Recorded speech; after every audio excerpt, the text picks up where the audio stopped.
大家好，关于菜床与走道施作的顺序呢，通常会是先做菜床，再做走道哈。毕竟家庭种植呢，习惯先达到可以提供足够的菜量呢，再来思考如何整理周边呢。但事实上呢，有规划、有人力的菜园哈，做法也许就会完全相反了。试想呢，要开发一个地区哈，通常是会先做好附近的基础建设嘛，把附近的排水设施啊、马路都先做好哈，这样才会方便与快速的吸引注意与人潮啊。在行有余力呢，菜量满足之后哈，来分享一下反向施作菜床的好处啦。通常先施作菜床时呢，走道的宽度呢就很容易受到限制哈，尤其是在自行铺设砖头时呢，若无事先丈量与预留走道的宽度哈，日后要铺设走道时呢，砖块能给予的弹性就非常小了。但若是先行铺设走道，再进行铺设菜床哈，走道不但容易铺设了，菜床与走道的密合度呢，也可以大大的提升啊，还可以省掉丈量的功夫哈。事后呢，要再进行施作菜床时呢，行动呢更可添加不少的便利性啊。但这是家庭种植的优势哈，也就是您想要怎么种都可以啦。再举个家庭种植与网式栽培的相反例子哈。网式栽培呢，应该很难会遇到哈，先种好作物再进行搭设网式吧。所以呢，家庭种植顺序呢，有时候就别太介意啦，只要掌握住作物生长的特性哈，其实都蛮容易有不错的收获的。老实说啊，自己也清楚哈，做类似这种影片呢，并不太吸引人啊。但对于一些着手整理自己菜园的观众朋友而言呢，只要有一点建设性哈，个人还是很乐意将整理过程的心得呢，花点时间把影片做完整一点啊。这也说明一件事哈，您的留言呢，个人也在消化与尽可能的反馈啊。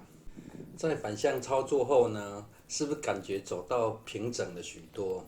不过呢，这围起来的菜床哈，不需要密不透风啦，有点缝隙呢，也可以在遇到连续降雨时呢，进行自然排水啊。砖块的缝隙呢，在浇水的过程哈，土壤就会自动去填补了。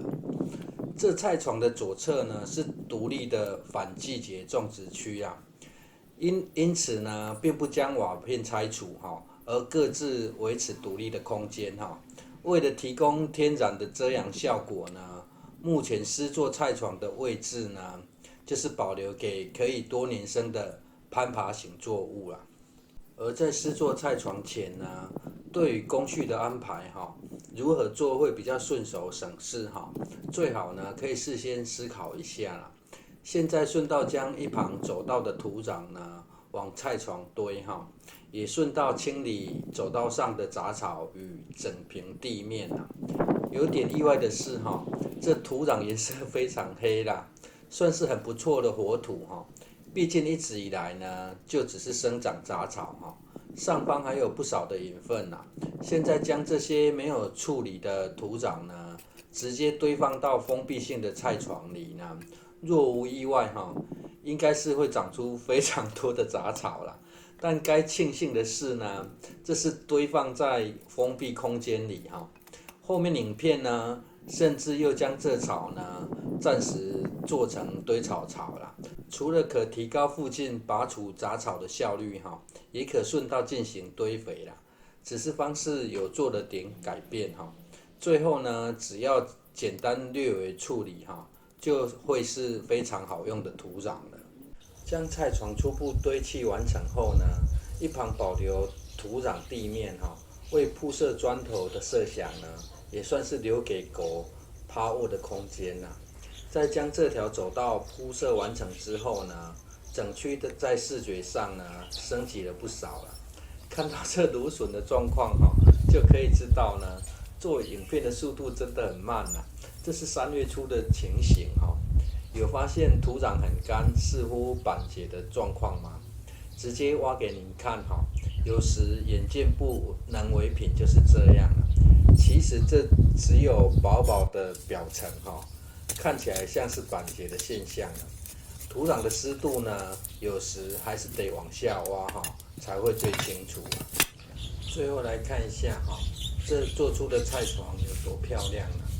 经过翻动的松疏土壤呢，果然长出多样性的杂草一边保留的土壤表面呢，更是出现了许多隐分了。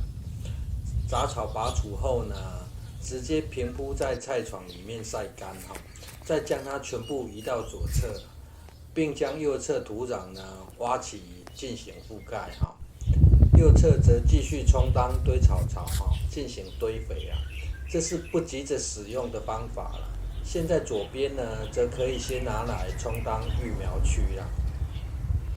友善环境呢，真的蛮重要的眼前这不是变种的青蛙而是树蛙说实在的也难理解为何只要友善呢，就会出现不同的物种那平常它们到底是躲在哪里？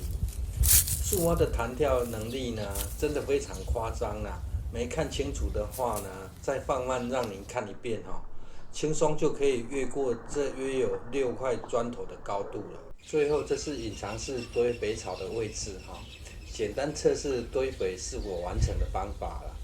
堆肥草上呢，百日草不但顺利生长它的茎条呢，还直接长到胸口的位置了。谢谢收看。